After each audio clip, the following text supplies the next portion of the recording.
Saudara-saudara pemirsa Tabura Injil yang Tuhan kasihi, kita akan mendengarkan bagian firman Tuhan dalam acara Tabura Injil di saat ini, Senin tanggal 23 Mei 2022.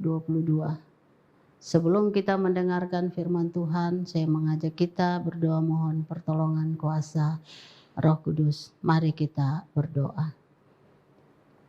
Tuhan Yesus, firman yang hidup, yang terus menolong, menyertai dan memberkati kami. Pada saat ini di mana Engkau beri kesempatan untuk kami mendengarkan bagian firman Tuhan. Tuhan tolong kami, jaga pagari bentengi kami, halaukan dari kami segala pikiran yang sia-sia. Roh Kudus mau menuntun kami di setiap pembacaan, bahkan setiap renungan yang hendak kami dengar bersama. Setiap orang yang memiliki kesempatan untuk dapat mendengarkan Tabura Injil, tangan Tuhan menjamah memberkati mereka, sehingga hidup mereka pun diberkati oleh Tuhan. Bapa dalam kerajaan sorga, berfirmanlah kepada kami, karena kami telah sedia untuk mendengarkannya. Amin. Bapak Ibu Saudara yang dikasihi Tuhan, kebenaran firman Tuhan di hari ini terangkat di dalam 2 Korintus pasal 11 ayat 10 hingga ayatnya yang ke-15. Demikian firman Tuhan, Paulus tidak mementingkan diri. Pada ayatnya yang ke-10, demi kebenaran Kristus di dalam diriku, aku ditegaskan bahwa kemegahanku itu tidak akan dirintangi oleh siapapun di daerah-daerah Akhaya. Mereka, mengapa tidak? Apakah karena aku tidak mengasihi kamu? Allah mengetahuinya. Tetapi apa yang kulakukan akan tetap kulakukan untuk mencegah mereka yang mencari kesempatan guna menyatakan bahwa mereka sama dengan kami dalam hal yang dapat dimegahkan. Sebab orang-orang itu adalah rasul-rasul palsu, pekerja-pekerja curang yang menyamar sebagai rasul-rasul Kristus. Hal itu tidak usah mengherankan, sebab iblis pun menyamar sebagai malaikat terang. Jadi bukanlah suatu hal yang ganjil jika pelayan-pelayannya menyamar sebagai pelayan-pelayan kebenaran. Kesudahan mereka akan setimpal dengan perbuatan mereka. Demikian firman Tuhan. Tuhan memberkati kita sekalian yang telah setia untuk ada dalam kebenaran dan melakukannya dalam kehidupan kita hari lepas hari. Bapak Ibu Saudara yang dikasihi oleh Tuhan kita Yesus Kristus, kebenaran firman Tuhan ini akan dituntun oleh satu tema yang berjudul Rasul yang Sejati. Rasul yang sejati. Berbicara tentang rasul yang sejati adalah berbicara tentang orang yang memiliki hidupnya seturut dengan kehendak dan kebenaran Tuhan.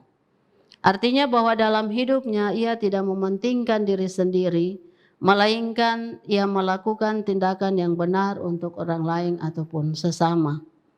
Bapak Ibu Saudara, Rasul Paulus menegaskan tentang dirinya sebagai rasul yang sejati. Hal ini ditegaskan oleh karena Rasul Paulus melihat kembali berdasarkan penglihatan bahwa Kristus telah bangkit. Kristus telah bangkit dan itu dapat kita melihatnya di dalam 1 Korintus pasal 15 ayat 7 hingga ayatnya yang ke-11 tentang kebangkitan Kristus. Pada dirinya, Yesus menampakkan diri lebih dari 500 saudara, juga kepada Yakobus, kepada semua rasul, dan kepada Paulus, yang dianggap dirinya tidak layak dan hina. Tetapi karena kasih karunia Allah, dia ada sebagaimana ia ada sekarang. Bapak Ibu Saudara, atas dasar itulah Paulus menegaskan bahwa dia adalah rasul yang sejati, bukan rasul yang palsu. Paulus mau tunjukkan kepada semua orang bahwa tidak pernah dia menghindar dari tantangan apapun yang dia hadapi, melainkan dia berani untuk menghadapinya. Karena dia yakin bahwa Kristus yang bangkit akan menyertainya dan tidak pernah sedikit pun goyah. Ia meyakini bahwa hidupnya akan melimpah dengan kasih dan sukacita. Itu sebabnya Rasul Paulus memperlihatkan kepada jemaat di Korintus bahwa ia sangat mengasihi mereka. Tetapi juga dalam seluruh pelayanannya ia tidak pernah mencari keuntungan pribadi. Tapi ia berusaha keras untuk menghalangi orang-orang yang memanfaatkan jemaat untuk kepentingan-kepentingan pribadi, bukan untuk kepentingan dan kebenaran Tuhan. Bapak Ibu Saudara yang dikasihi Tuhan, Rasul yang sejati adalah Paulus. Dia menunjukkan kesetiaannya dalam panggilan pelayanan Tuhan. Dalam hidupnya ada kerendahan hati.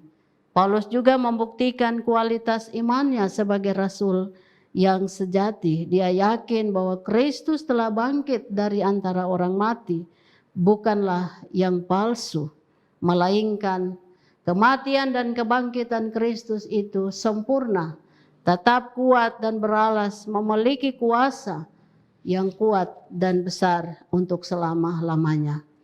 Kita tahu bahwa makna kebangkitan Kristus mengkarakterkan kesejatian kerasulan daripada Rasul Paulus. Kristus yang bangkit mengubah Paulus menjadi rasul yang sejati, bukan palsu. Karena palsu itu mencari kepentingan, kesempatan untuk dipuji, bekerja dengan curang, pintar untuk menyamar, dan selalu berbohong. Itu ciri-ciri kehidupan hamba-hamba Tuhan atau rasul yang palsu. Kita diminta untuk hidup selalu bersemangat sebagai anak-anak Allah yang hidup dalam kebenaran. Karena Tuhan kita Yesus Kristus adalah yang benar. Kita harus hidup di dalam kebenaran sehingga kita dikatakan orang-orang yang percaya, yang sejati, seperti yang ada pada Rasul Paulus. Dengan hidupnya sebagai rasul yang sejati, dan kita pun demikian sebagai hamba-hamba Tuhan, sebagai hamba-hamba Allah, sebagai anak-anak Tuhan, kita juga berupaya untuk menghindar dari kehidupan orang-orang yang tergolong pada orang-orang yang palsu atau hamba-hamba yang palsu. Bapak Ibu Saudara yang dikasihi oleh Tuhan, di kesempatan ini ada banyak sekali kehidupan yang kita tidak sanggup untuk ada dalam keadaan dan kondisi seperti itu. Tapi dari bagian firman Tuhan ini mengajak kita untuk tetap berani dan kita tetap pandang kepada Tuhan yang memberi kepada kita hidup. Tuhan memberkati firman-Nya. Amin. Mari kita berdoa. Kami bersyukur kepada Tuhan, betapa baiknya Tuhan dalam kehidupan ini. Sehingga Engkau beri kami pengertian, Engkau berikan kami pengetahuan dan hikmat untuk membedahkan mana yang benar dan mana yang salah.